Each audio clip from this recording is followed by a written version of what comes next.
Aujourd'hui, on fait un programme de rééducation ensemble. Mise en garde, aucun exercice ne doit augmenter ni reproduire la douleur. Si c'est le cas, vous ne faites pas le programme d'exercice et vous consultez un professionnel de la réadaptation. Souvenez-vous que les engourdissements et la douleur qui sont associés à un syndrome du canal carpien ne disparaissent pas en ne faisant que des exercices. Le but des exercices est de maintenir ou de récupérer ou d'augmenter vos capacités physiques, notamment votre mobilité et votre force musculaire. C'est donc indispensable que vous consultiez un professionnel de la réadaptation. Maintenant, on y va avec le programme d'exercice.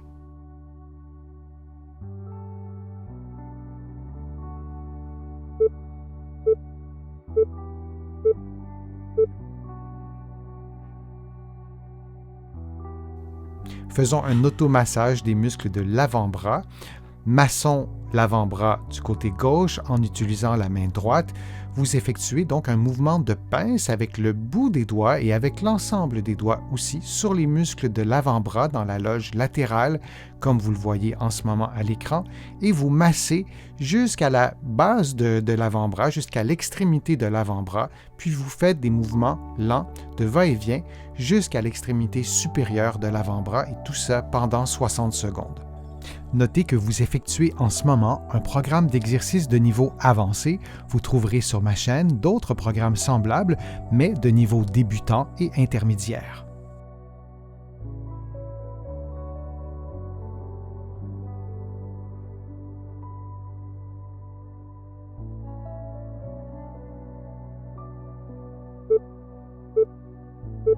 Et on prend une pause maintenant de quelques secondes.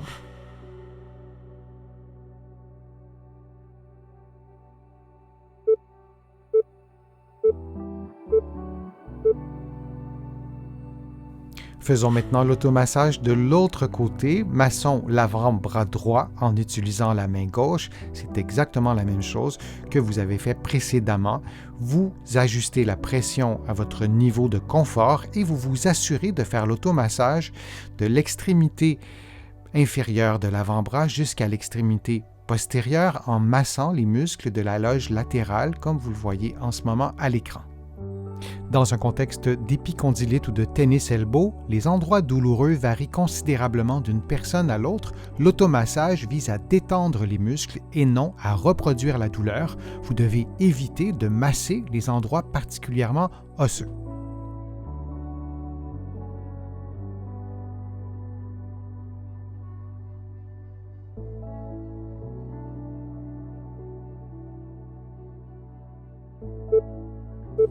Et on prend une pause de quelques secondes.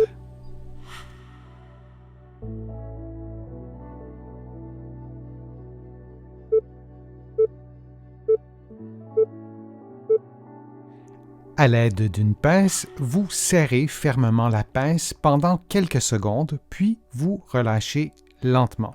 Vous effectuez l'exercice avec la main droite et vous pouvez vous installer debout, la main dans le vide, l'avant-bras dans le vide, ou vous pouvez aussi vous installer en appui confortablement sur une table. Par exemple, vous pouvez également faire l'exercice le coude plié, comme vous le voyez à l'écran, mais vous pouvez aussi faire le même exercice, le bras tendu. Et vous répétez cette séquence pendant 60 secondes. Votre douleur n'est probablement présente que d'un seul côté, du côté droit ou du côté gauche. Je vous recommande cependant de faire les exercices des deux côtés. Si vous préférez vous limiter au côté douloureux, vous pourrez ainsi faire le même exercice et le répéter une seconde fois.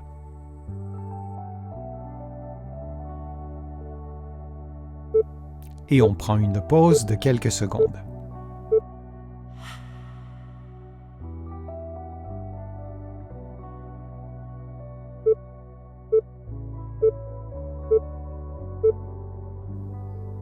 Et on fait maintenant l'exercice avec la main gauche. Vous vous souvenez que vous pouvez faire l'exercice le coude plié ou le bras tendu. Vous pouvez également poser votre avant-bras sur une table ou faire l'exercice le bras dans le vide comme vous le voyez à l'écran. Souvenez-vous que les exercices de ce programme ne doivent pas reproduire la douleur associée à l'épicondylite ou au tennis elbow. L'objectif des exercices est de reconstruire votre force musculaire et votre endurance. Si les exercices reproduisent la douleur, refaites le programme d'exercice de niveau débutant.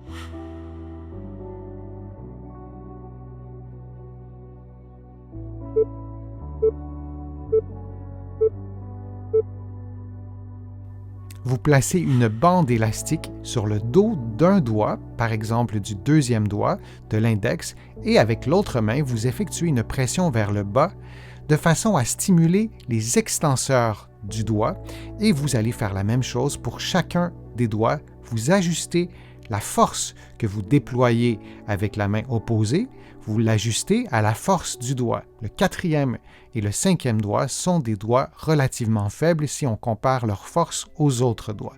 Et vous répétez cette séquence de mouvements pendant 60 secondes en stimulant l'extension des doigts de la main droite et comme vous le voyez à l'écran, vous le faites aussi avec tous les doigts.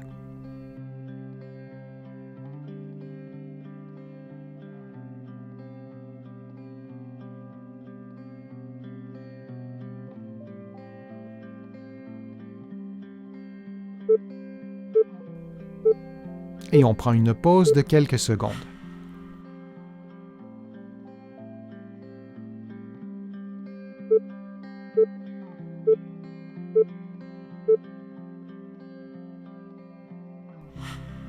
Et on fait maintenant le même exercice avec la main gauche, c'est donc la main droite qui offre la résistance. Vous pouvez faire l'exercice debout, comme vous le voyez, les mains dans le vide, ou vous pouvez aussi vous placer sur une table, sur le coin d'une table, ce sera plus facile.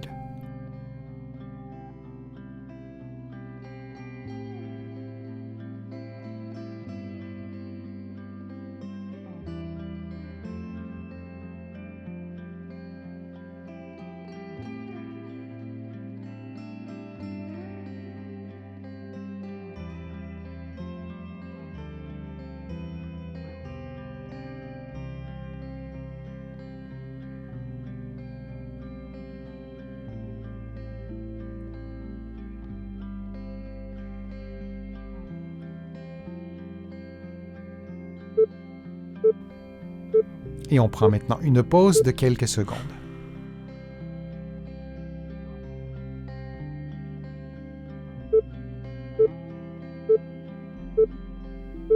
Cet exercice est un exercice de mobilité. En plaçant les paumes des mains et les doigts face à l'autre, les poignets en extension, vous faites un mouvement de pronation et de supination des avant-bras, si vous préférez un mouvement de rotation des avant-bras, en maintenant un contact complet entre les mains et les doigts.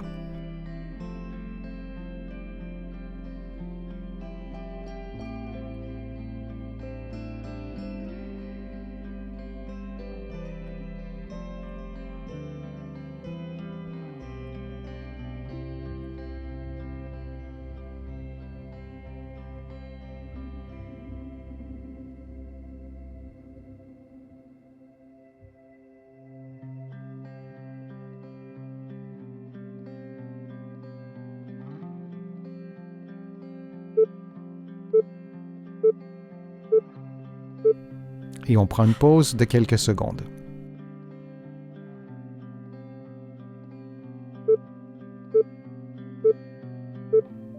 À l'aide d'un élastique que vous placez derrière vos doigts, vous maintenez l'extrémité de vos doigts fléchie et la première articulation de vos doigts en extension, puis vous appliquez une pression vers le bas avec votre main opposée. Vous maintenez la position pendant quelques secondes et vous répétez pendant 60 secondes.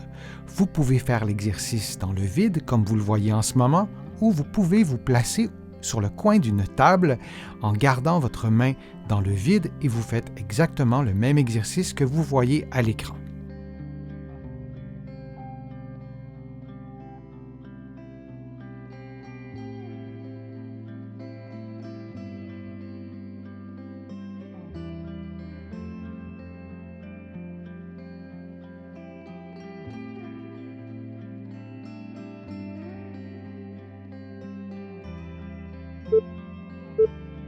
Et on prend une pause de quelques secondes.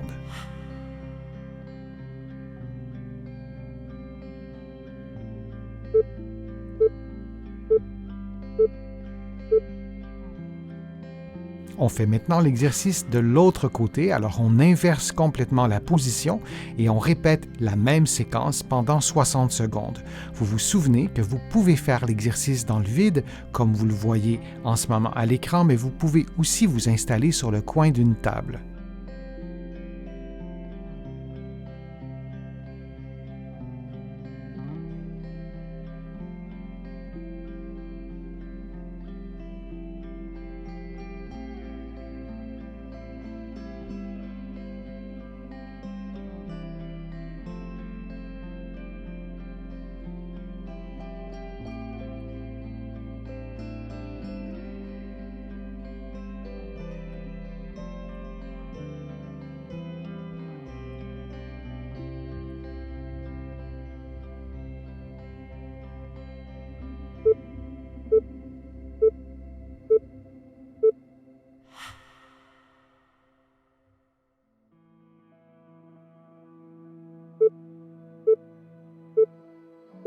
En position assise, muni d'une boucle élastique, vous levez les bras à plus ou moins 90 degrés en les maintenant à l'horizontale et vous augmentez la tension dans l'élastique pendant 60 secondes. Vous pouvez aussi maintenir la tension durant 5-10 secondes et prendre des pauses comme vous le souhaitez.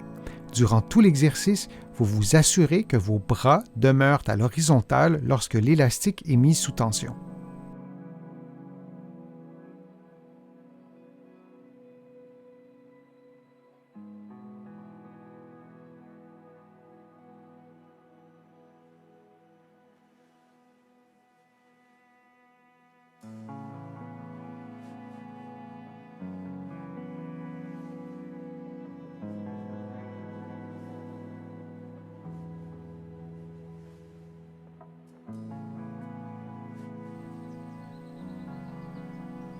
Et on prend une pause de quelques secondes.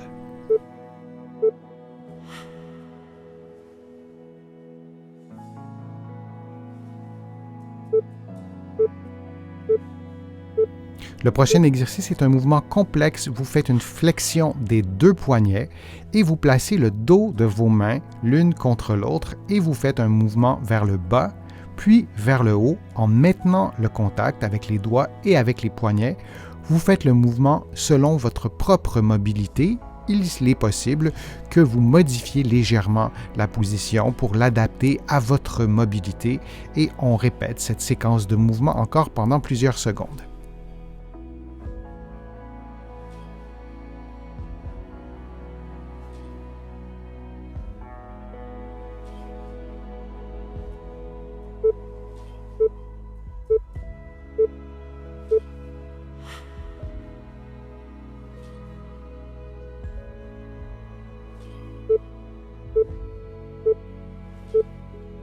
En position debout, adossé à un mur muni d'un élastique croisé comme vous le voyez, vous tendez l'élastique en ouvrant les bras, en ouvrant les épaules et en tendant les doigts. Vous maintenez la position pendant plusieurs secondes.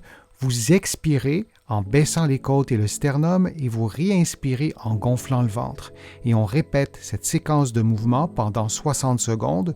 Choisissez un élastique dont la tension est adaptée à votre endurance et à votre force musculaire. Durant tout l'exercice, vous devez maintenir un bon alignement articulaire entre la tête, les épaules, le bassin et les pieds.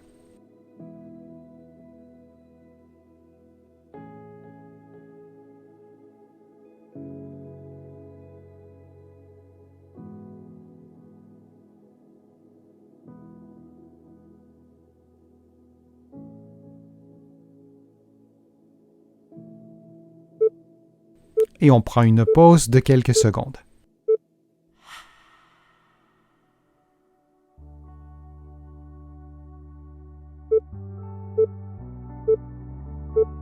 Debout, les talons, les fesses, le dos et la tête idéalement au mur, vous basculez votre bassin de façon à effacer une partie de la courbure lombaire et vous contractez les abdominaux profonds en rentrant votre nombril.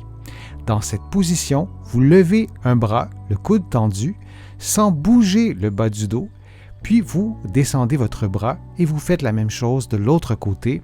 Vous répétez cette séquence de mouvements pendant 60 secondes.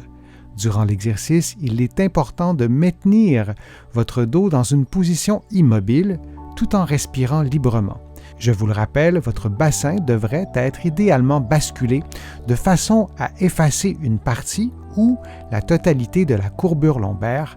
De cette façon, vous stimulez les stabilisateurs de la colonne vertébrale. Notez que certaines personnes sont plus confortables en plaçant une petite serviette entre la tête et le mur ou en éloignant légèrement les talons du mur.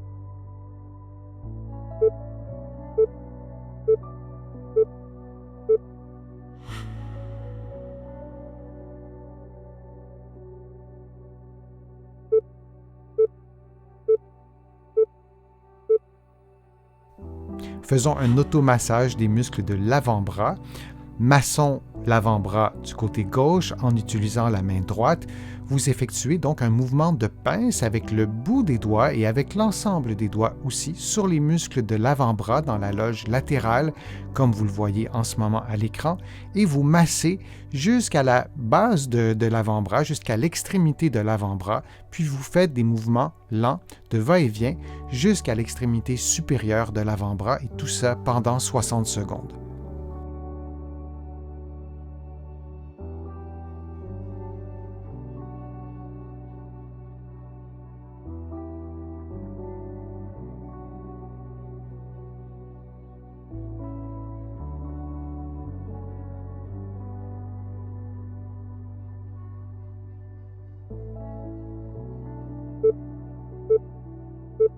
Et on prend une pause maintenant de quelques secondes.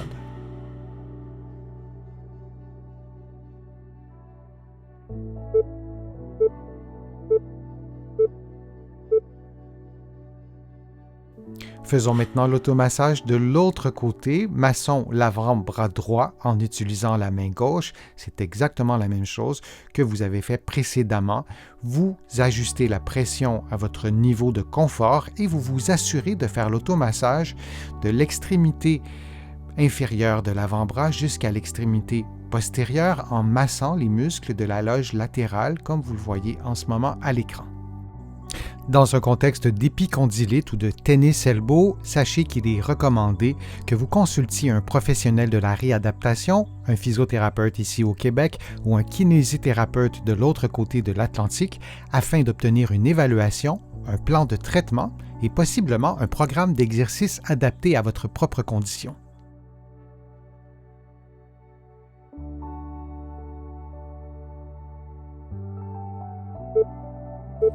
Et on prend une pause de quelques secondes.